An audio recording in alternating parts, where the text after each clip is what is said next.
뭐 바르게 연결한 거예요. 옳지 않은 거, 옳지 않은 거, 옳은 거 이렇게 구별하는 거죠. 그래서 여러분들이 여기도 키워드를 잘 보셔야 돼요. 여기 보면 여기 예비군법이잖아요. 지역예비군. A시에 거주하는 사람이 직접적인 관련이 생명과 보호 관련이 없다. 관련이 없다 하면 여러분들 뭐예요? 국가유공자법을 적용하지 않죠. 이거 들어가면 안 되는 거예요. 그럼 여기 보면요. 얘가 사망할 경우에 국가유공자에 의해서 뭐 이렇게 적용한다. 이게 틀리죠. 그래서 2번은 답이 안 되겠죠. 그리고 여기 쭉 보면 다쳤다 뭐 이렇게 나오고요. 예비군법에서는요. 항상 공부하실 때 민방위법이랑 비교하시면서 보셔야 돼요. 민방위법에서는 보조할 때 뭐 전부 또는 일부를 보조할 수 있다 뭐 이런 표현이 있는 반면에 얘는 보조할 때 일부 보조하는 부분이 나와요. 전부가 아니고. 그런 것들을 여러분들 비교하지 않으면 당황스러울 수 있어요. 그래서 민방위법하고 예비군법은 비슷한 부분이 많다 보니 서로 비교하면서 디퍼런스를 명확하게 식별하셔야 됩니다. 여기도 보시면 치료비용 국가가 부담해주는데 보조해주는데 전부 또는 일부를 보조할 수 있다 돼 있다 보니까 이 전부가 들어가서 이게 틀린 거거든요. 그래서 답이 사실은 요거가 되는 거예요. 여기도 갑은 관할 군사령관에게 직접 치료비를 요청할 수 있다. 군사령관에게 직접 요청하지 않죠. 그래서 이런 절차들이 몇 가지가 있어. 보상 등이나 휴업보상금을 신청하는 방법, 그 다음에 민간 치료시설에서 내가 비용에 청구하는 방법, 치료의 절차 이런 것들이 다 다르기 때문에 각각을 구별해서 보셔야 돼요. 국가유공자법 등록하는 절차가 어떻게 되는지 명확하게 아셔야 되고요. 그 다음에 아까 얘기했듯이 치료 보조해주는 부분 이런 것들도 일부만 가능하다는 부분들 여러분 잘 보시고요.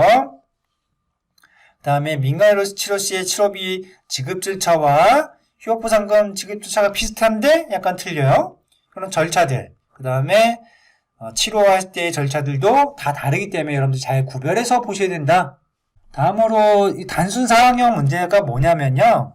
문제를 내다 보니까 그냥 도지사를 그냥 가부를 놓은 거예요. 뭐 시도지사 돼 있는데 시도지사를 그 하나의 어떤 A도의 도지사 갑 이렇게 표현한 것뿐밖에 없어요. 문제가 뭐 이렇게 어려운 것도 아니고 그냥 사항을 만들다 보니까 이렇게 단순하게 사항형으로 만든 것뿐이에요. 그래서 여기도 마찬가지예요. 그리고 니을 같은 경우도 여러분들이 이제 좀 헷갈릴 수 있는 부분이에요. 비지역의 긴급 안전점검 결과 재난 발생의 위험이 보호 정비가 필요하다고 인정할 경우 즉시 출입을 금지시킬 수 있다. 이것도 공부를 개념으로 개념으로 정립을 안 하시고 그냥 많이 보신 분들은 헷갈리실 수 있어요. 첫 번째가 뭐냐요?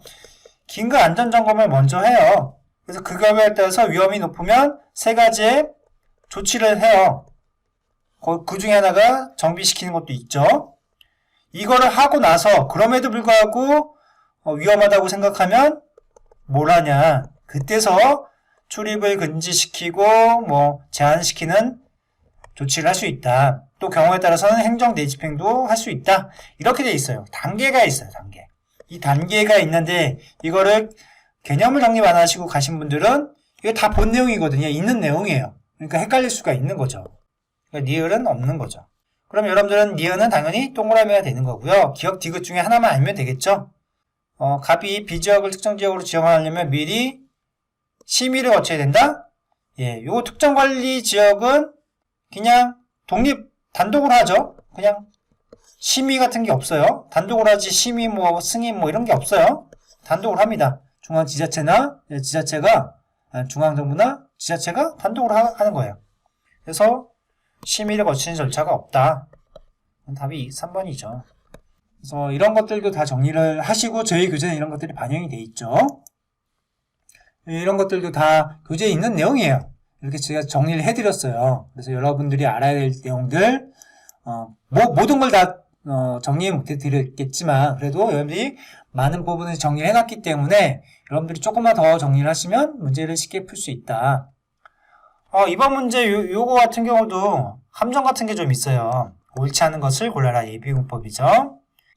보시면 상황이 여기 보시면 니은 디귿 리을 디귿 리을이 있어요. 그러면 디귿 리을이 x라는 걸 추측을 할 수 있겠죠. 여러분들 이제 많이 봤죠 이제? 근데 실제 틀렸어요. 리을을 보면요. 휴업보상금의 기준은 당해년도에 월평균의 가계지출의 80%에 해당되는 금액이다. 여러분 통계가 당해년도에 나올 수 있나요? 없죠. 전년도밖에 안 돼요. 전년도밖에 안 되기 때문에 틀린 거예요. 그리고 휴업보상을 받기 위해서 휴업사를 증명하기 위해 서류를 첨부하여 국방부 장관에 휴업보상 지급을 청구해야 되냐? 아니에요. 이것도 아니에요. 절차에 이르지 않아요. 그래서 여러분들이 딱 보면 니은이 x냐 오냐만 보면 되고 이건 동그라미겠죠. 그러겠죠? 우리 피해망의 손실을 받기 위해서 갑은 우리 손실증명서를 누가 여기 동원을 했어요? 그래서 답은 4번이 되고요. 제가 설명은 좀 뒤에서 더 설명할게요. 절차가 이렇게 됩니다. 그게 동원을 한 사람에게 손실증명서를 발급하죠, 본인에게. 그러면 신청을 국방부 장관한테 가는 거예요, 바로. 이거는. 긴급조치 지시할 때는 보상 절차가 국방부 장관에게 바로 간다. 그래서 이게 절차들이 많다 보니까 누구한테 뭘 하는지를 여러분들이 정확하게 아셔야 돼요. 그래서 앞에도 요거 같은 경우 시도지사가 아니라 국방부 장관에게 바로 간다. 요 부분이 여러분들 긴급조치 시에는 재산상의 손실은 그렇게 한다. 요게 이제 여러 예비군법에서 좀 많아요. 조치가 절차가. 그런 부분들을 다 정리해 드리는 자료를 드리니까요. 여러분들 그런 거 보시면서 확실히 디퍼런스를 찾아야 된다. 예, 아까도 했지만 이 절차에 좀 예비군 휴업보상금 절차가 이거 같은 경우는 휴업보상 지급 청구서를 본인 소속 군부대장이나 훈련부대장, 수탁경찰서에게 주죠. 그러니까 아까랑은 국방부 장관하고 보내는 건 틀리죠. 재산상 손실은 국방부 장관에게 보상 청구를 하는데 이 예비군의 휴업보상금이나 민간 치료시설을 이용할 때는 이렇게 청구서를 갑니다. 그래서 한 번 더 걸쳐서 이렇게 가죠. 이런 부분을 여러분 잘 정리를 하시고요. 민방위법이랑 예비군권은 항상 비교해서 보셔야 된다. 요 문제도 되게 좋은 문제고요. 처음으로 이렇게 좀 구별해서 되는 문제, 조금 시기가 다른 문제 이런 것들이 나왔어요. 이게 표를 쭉 보면요. 다친 거는 18년도 3월 14일이에요. 부상. 그리고 800일 동안 치료를 했어요. 근데 사망을 했대. 800일이면 20년 언제쯤이 되겠죠? 1년이 365일이니까 2년이 730일이잖아요. 그리고 70일이니까 2달 하니까 한 5월, 6월, 6월쯤 되겠죠? 계산을 안 해더라도 이때 사망을 했대요. 그럼 여러분들이 이 두 가지를 잘 보셔야 돼요. 부상은 이 전년도가 몇 년도예요? 전년도가 기준된 연도가 17년도예요. 이 사망은 언제 죽었어요? 2000년도에 사망하셨으니까 보상할 때 기준이 전년도가 19년도에 되는 거예요. 그래서 기준이 다르다. 여기 보면 두 가지가 나와 있어요. 그래서 월평균의 17년, 18년도는 200만원. 부상할 때는 200만원이 기준이 되는 거고요. 사망할 때는 19년도니까 300만원이 기준이 되는 거예요. 그래서 이런 부분들을 예를 들어서 부상에 대한 거를 계산을 해서 나오겠죠. 그 다음에 이게 나오겠죠. 사망보상금 이때 기준을 해서 이때 사망 기준은 17년도 거죠. 사망 기준은 17년이니까 17년 때 200만원에 36배에 이거에 지금 장애 등급을 받았잖아요. 2급을 12분의 11이라고 하면 맞죠? 이거를 계산하면 금액이 나오겠죠? 3, 2니까 6,600인가요? 헷갈리네요. 이렇게 되고 예를 들면 이렇게 되고 그 다음에 사망 계산할 때는 언제 하냐? 이 300만원을 해야 되는 거죠. 요걸 해야죠. 1억 8천, 1억 8백인가요? 그러면 이 사망 시점에 부상할 때 이 돈을 받았잖아요. 이 6,600을 받았기 때문에 이렇게 빼줘야 되는 거죠. 이렇게 뺀 금액이 실제 수령액이 되는 거죠. 사망했을 때. 근데 요런 문제가 되게 어렵죠. 그래서 여기 보시면 사망보상금은 전체 월평균의 사망 전년도에 36으로 계산을 하는데, 부상할 때와 그 다음에 사망했을 때 계산하는 게 상이하다 보니까 이 계산하는 것들도 되게 주의해서 보셔야 된다. 그리고 사망 신체 시의 치료 절차도 이때는 읍면동을 거치는 절차다, 행정적인 절차다, 이런 것들이 다 약간씩 다르기 때문에 예비군법은 잘 정리하실 필요가 있겠습니다. 다음 문제는 3단 구성형 문제인데요. 여기 내용을 보면 민방위법 관련해서 이제 편성하고 뭐 신고하는 부분에 대해서 내용이 나와 있죠. 내용을 쭉 보시면 일단 보기를 먼저 보시면요. 옳은 것을 모두 골라라. 니은 디귿 니은 니은 디귿 니을 이렇게 돼 있잖아요. 그러면 저는 니은 2번하고 4번이 일단은 맞는 거로 볼 수가 있겠죠. 한번 볼게요.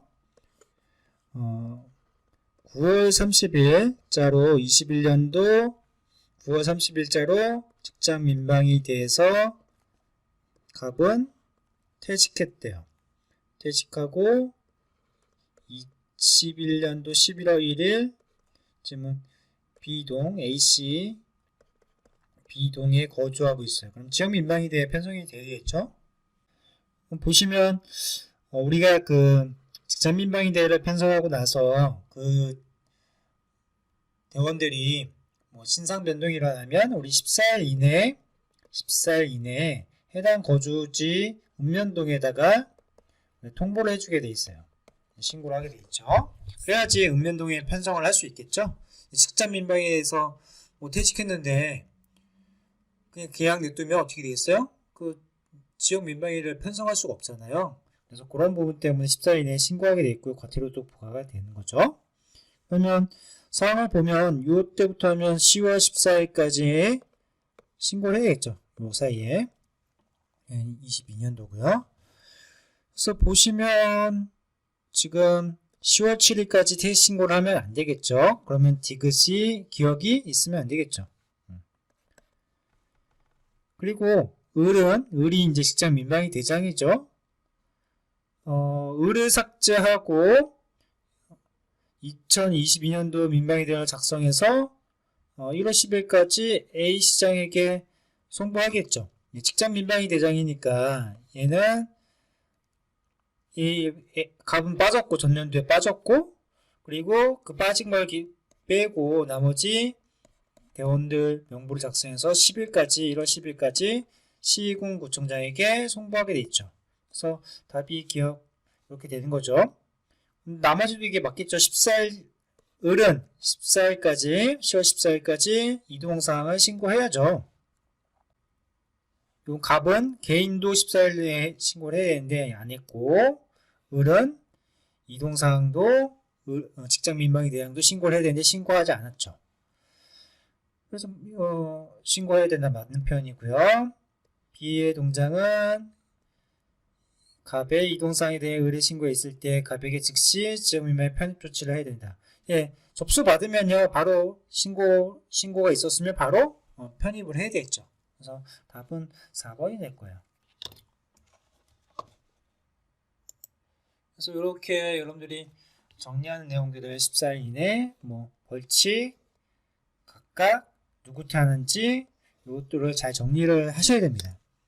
요 부분이 되게 헷갈리기 때문에 나중에 공부하실 때 이런 부분들 확실히 정리를 하셔야 되겠습니다. 이 부분도 주의하셔야 되고요. 시군이 아니라는 거. 그 다음에 최신 개정 문제는 항상 나오죠. 이게 2002년 4월 5일날 개정됐던 건데요. 전반기 시험에는 3월 며칠 기준으로 이제 하다 보니까 이 문제가 나오지 않았는데 하반기에는 이 문제가 나왔죠. 그래서 옳은 것을 골라라. 500명 이상 사고의 경우 추가 선발할 수 있다. 이게 답인데요. 요거를 이번에는 좀 쉽게 나왔어요. 요거를 제가 정리해서 드리는데요. 요 내용에서 좀 쉽게 낼 수 있고 다음에도 문제가 낼 게 상당히 많아요. 여기 낼 만한 게 구별해서 낼 수 있는 것도 있고요. 지금은 요 병만 할 수 있다. 여기 보면 선발했을 때, 미달됐을 때는 수시 선발 가능하다. 뭐 이런 내용 나왔는데, 다음에는 이 날짜, 요런 거, 고려사항들, 뭐 협의를 거치는 거, 소집 중단할 수 있는 사유, 뭐 보상비를 지급하는 부분들, 여러 군데로 낼 수 있습니다. 그 다음에 이제 제일 우리가, 만점 맞는데 제일 어려운 부분이, 요 엔드와 구별하는 문제와 행정안전 불령으로 하는 거와 대통령으로 하는 거.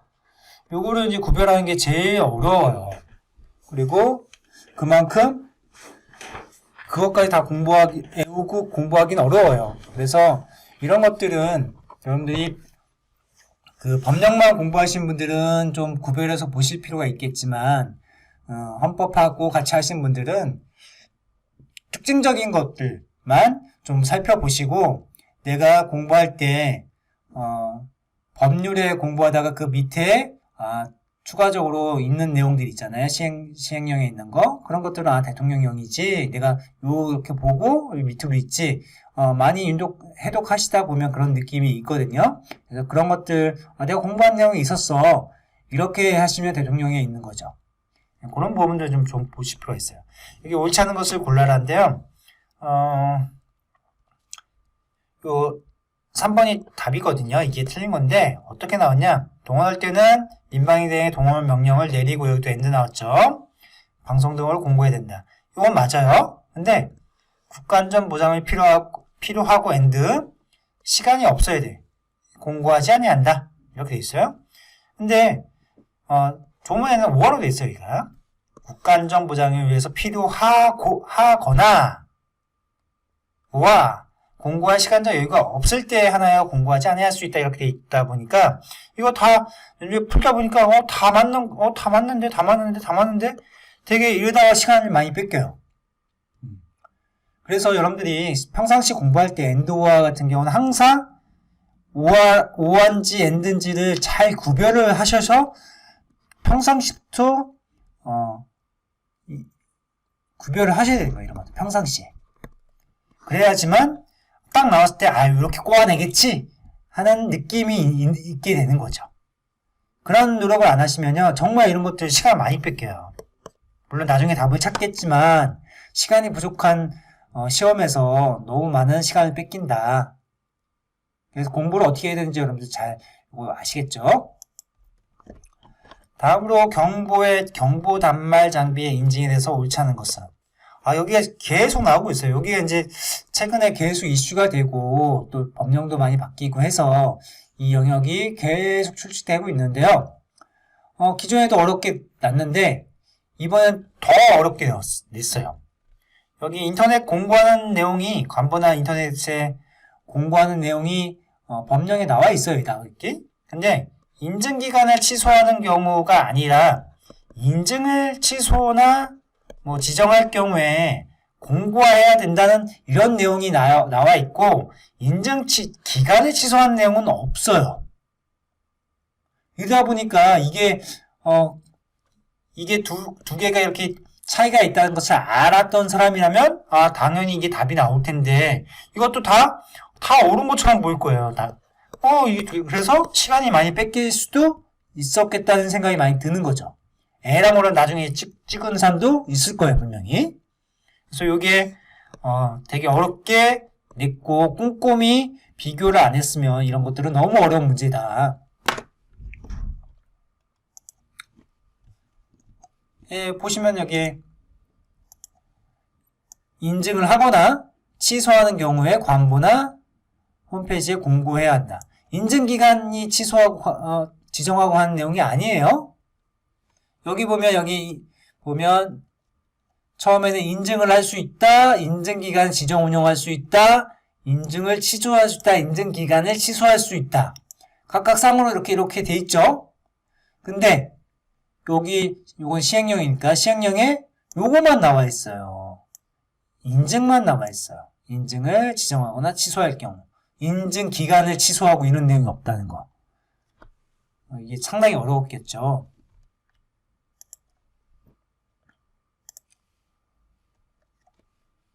여기 문제는 여러분들 이제 뭐 18번이나 20번이나 여러분들 제가 뭐 이걸 쭉 이렇게 해놓은 것은 개념 정립이 좀 필요하다는 내용을 얘기를 하려고 이렇게 해놓은 거거든요. 우리 민방위법을 좀 이해를 좀 하셔야 되는데요. 민방위법은 우선 조직 대상자를 지정을 해놨어요. 그 사람들이 누구냐? 남자예요. 남자 중에 20에서 40세까지가 조직 대상자예요.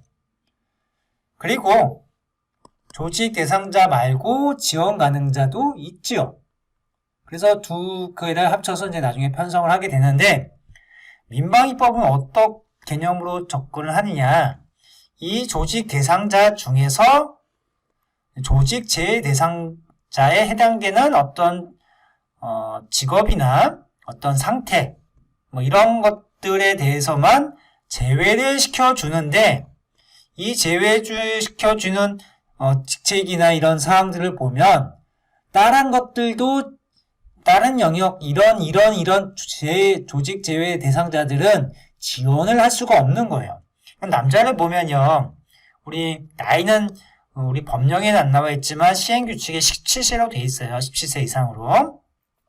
그러면 지원할 수 있는 사람이 어디겠어요? 요 조직 대상에 되는 요런 직책이나 뭐 이런 뭐 아픈 사람들 뭐 이런 사람들 빼고 지원이 가능한 거예요. 여기는 안 된다는 거예요.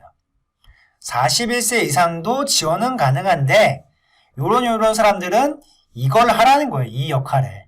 그리고 아픈 사람은 하지 말라는 거죠. 지원조차도.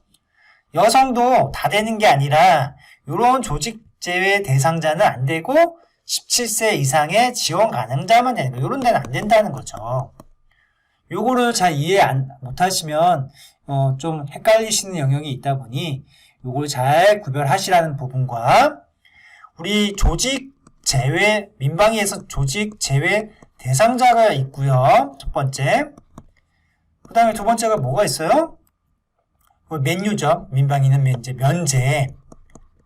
면제가 있고요. 세 번째 유예가 있어요. 그래서 여기는 훈련만 유예가 있죠. 여기 동원 다 있고, 면제 같은 경우는 동원이 없죠. 동원이 없어요. 동원 면제라는 개념이 없어요. 요 면제는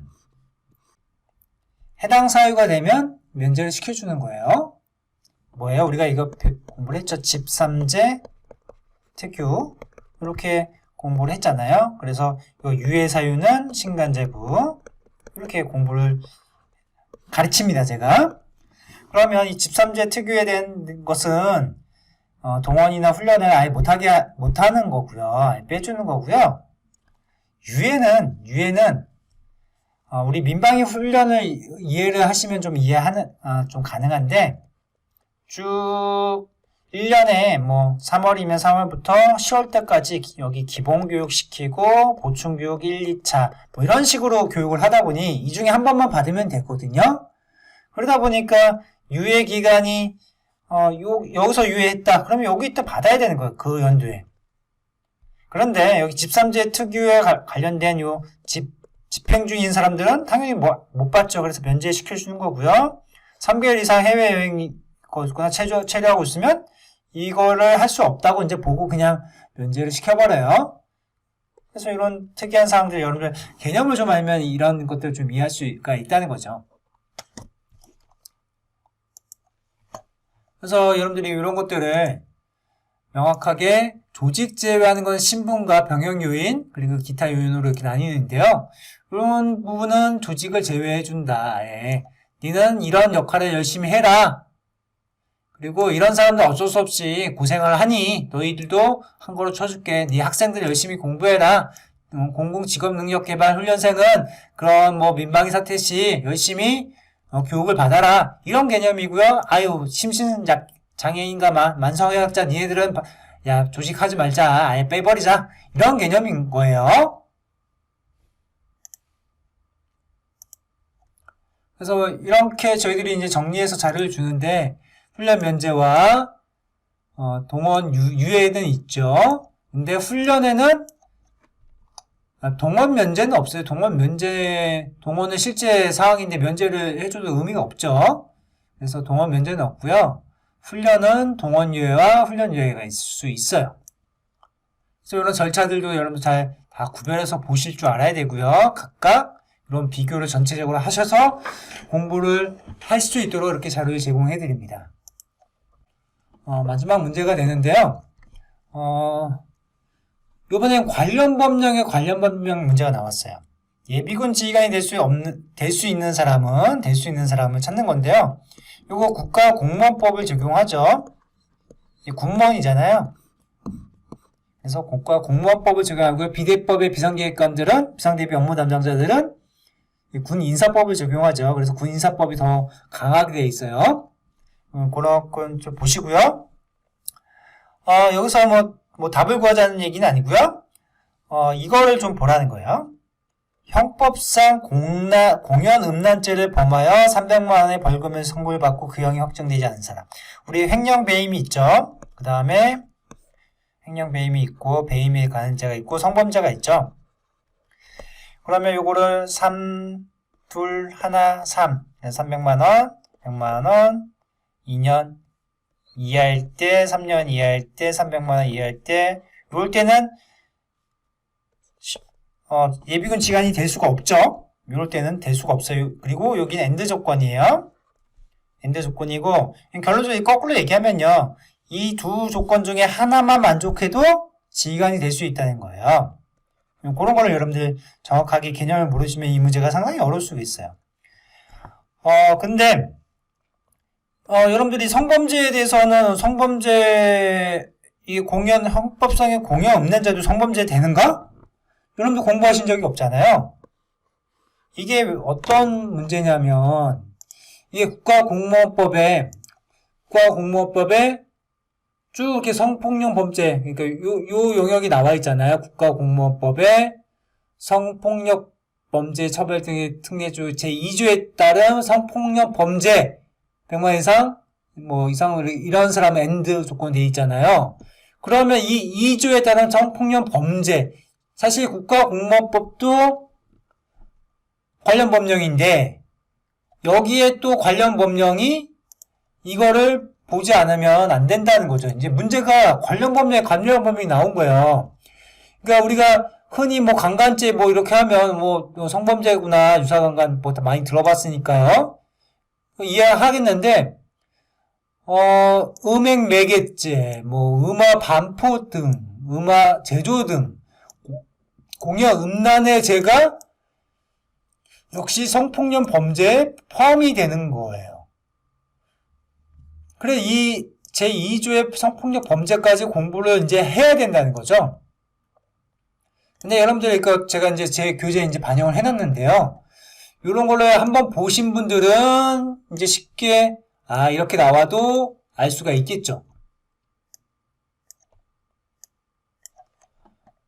그래서 문제가 점점 이렇게 어렵게 내려오니까 점점 어렵게 내고 있는 거죠. 그래서 사실은 여기 예비군 지휘관 관련된 문제는 가끔 나왔던 문제인데 이렇게 어렵게 틀리라고 문제를 냈어요. 그래서 난이도가 상당히 높아진 문제죠, 사실.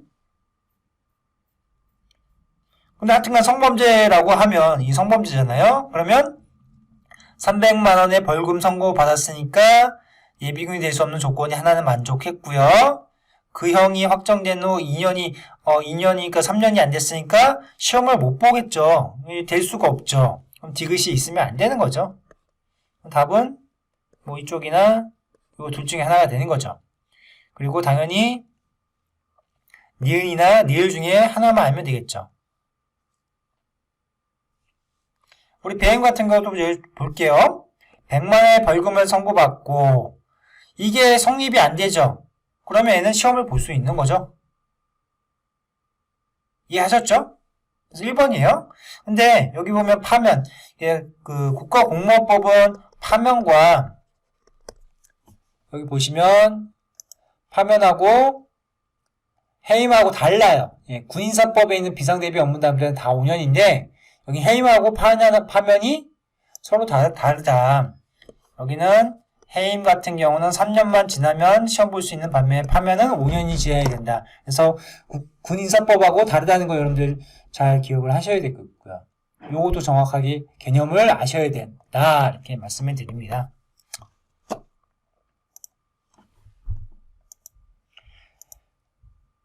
그래서 제가 출제 유형을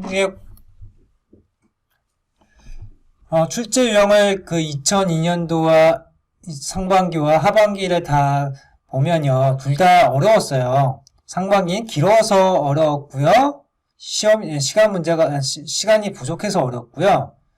그리고 푸는 요령을 잘 숙달을 안 해서 어려운 사람이 있었다고 하면 이번 하반기는 꼼꼼하게 평상시에 문제를 법령을 비교하지 않았고 그리고 비교하는 습관을 안 걸었던 사람은 상당히 어려웠을 거예요.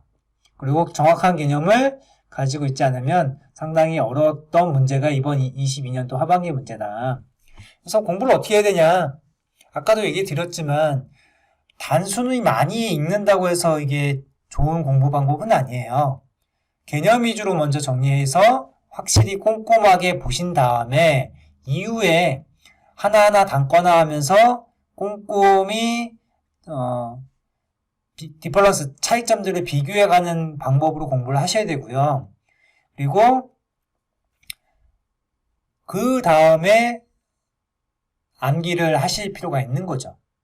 그리고 다독하는 게 필요한 겁니다. 그래서 개념 위주 정립하고 꼼꼼하게 보시는 게 우선이다 말씀을 드립니다.